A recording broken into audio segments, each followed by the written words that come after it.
আজকে আমার বার্থডে নয়, আজকে আপনাদের সামনে একটা আমি টেস্ট করব, তাই জন্য আমি ক্যান্ডেল জ্বালিয়েছি। চলুন দেখি টেস্টটা করি। এটা হচ্ছে, বুঝতেই পারছেন, এটা একটা চিপসের প্যাকেট। এখান থেকে একটা চিপস নিই, ট্রায়াঙ্গেল শেপের একটা চিপস এখানে আমি রেখে দিলাম, এবং এটাকে একটুখানি বার্ন করি। ও হ্যাঁ, তার আগে বলি, এটা একটা হোয়াইট কালারের প্লেট রেখেছি, দেখুন পুরো হোয়াইট ক্লিন। হ্যাঁ, চলুন দেখি কি হয়। আপনারা এই সাদা প্লেটের দিকে নজর রাখুন।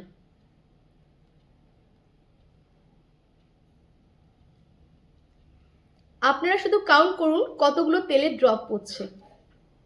ওরে বাবা, 1 2 3 4 5 6 7 8 9 10, আমার কাউন্ট শেষ হয়ে যাচ্ছে। ওরে বাবা, ও মাই গড, ও মাই গড, ও মাই গড, ও মাই গড, ও মাই গড, ও মাই গড, ওহ গড।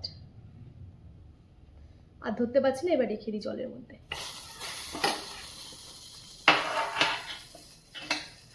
যদি দেখি এখানে মোর দ্যান 30 ড্রপ পড়েছে, মোর দ্যান 30 ড্রপ।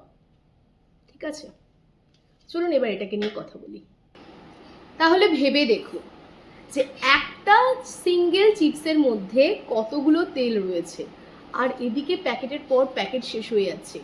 বাচ্চাদের স্কুল ছুটি হলে এই ধরনের লাল নীল সবুজ রঙের প্যাকেট আপনারাই হাতে তুলে দিচ্ছেন। শুধু তাই নয়, বিশ্বকাপ খেলা চলছে, প্রচুর টেনশন, কি করব বুঝতে পারছি না। রাত্রেবেলা 12টা 12:30টার সময় কারি কারি চিপসের প্যাকেট, সাথে অবশ্যই একটা কোল্ড ড্রিঙ্কসও থাকছে।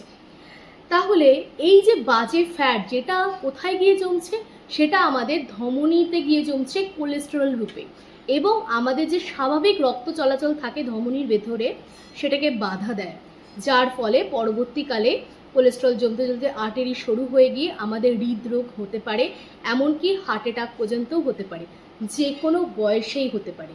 তাই ছোট থেকে বড় যারাই এই ধরনের প্যাকেটজাত খাবার খাচ্ছেন, তারা অবশ্যই কেনার আগে দেখে নেবেন এটা কি তেলে তৈরি রয়েছে, পেছনে কিন্তু দেওয়া রয়েছে, অবশ্যই সেটা পড়বেন। ধন্যবাদ, ভালো থাকুন।